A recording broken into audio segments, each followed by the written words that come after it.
Hi there, I'm joined today by Councillor Yvonne Mosquito, who's the Deputy Police and Crime Commissioner for the West Midlands area. She's Deputy to the Police and Crime Commissioner, Bob Jones. Hello, Yvonne, and thank you for doing this interview with us. Hello, and thank you for interviewing me. Yvonne, can you give us a bit about your policing background in terms of your experience of supporting and working with the West Midlands Police? Well, when I joined the council in 1996, I became a police authority member.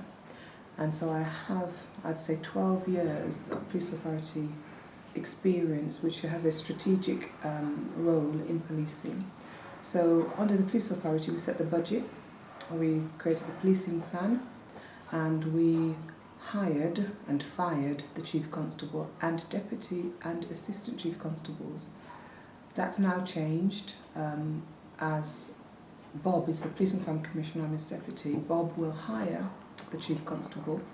He sets the policing plan, and he also sets the police, and he's also supposed to be the voice of the community.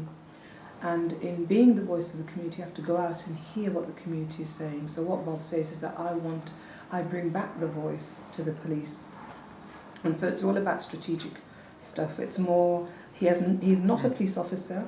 So he hasn't got operational responsibility, he has purely strategic responsibility, a strategic role. So the change in structure took place last November when the elections for the Police and Crime Commission took place. This was the first time in this country that we had these particular elections. And Bob was a successful candidate for the Labour Party. Do you want to tell us a bit more about the elections and the size of the victory? Okay, well, sadly, we didn't have a very high turnout. I think it was something like 12%, if not less. And so, but we did have a good turnout of black and minority ethnic people, but not of the general populace. So we weren't very happy with that, but we believe that, and people didn't know much about PCC, so Bob wasn't in agreement with creating these new police and crime commissioner roles.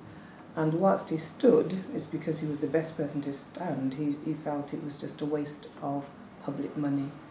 The other thing that's quite notable is once the election was over and Bob was elected, he's there to represent all the people of the West Midlands.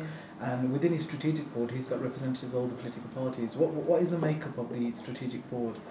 Okay, well, we have the assistants are politicians. So you've got an assistant police and crime commissioner from Coventry, Faye Abbott, as an assistant police and crime commissioner from Warsaw, Councillor Nazir, an assistant police and crime commissioner from Dudley, Councillor Judy Foster.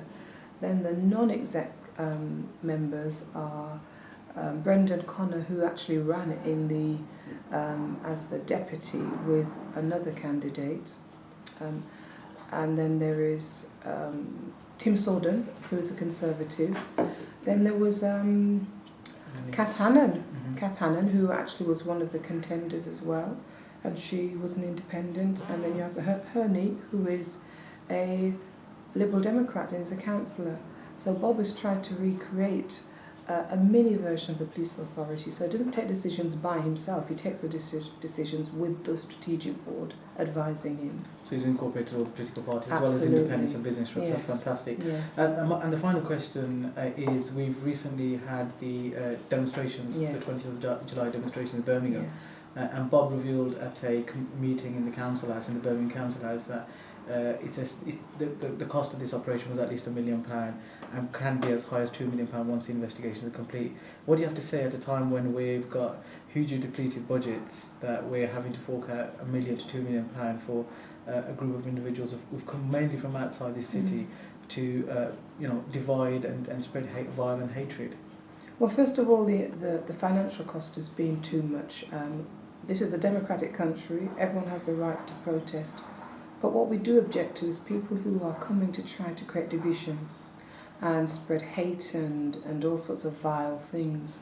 However, what came out of it, despite the cost, was the resilience and the unity amongst the communities, that we're all saying, we're not going to have racists or people who want to create division in our city.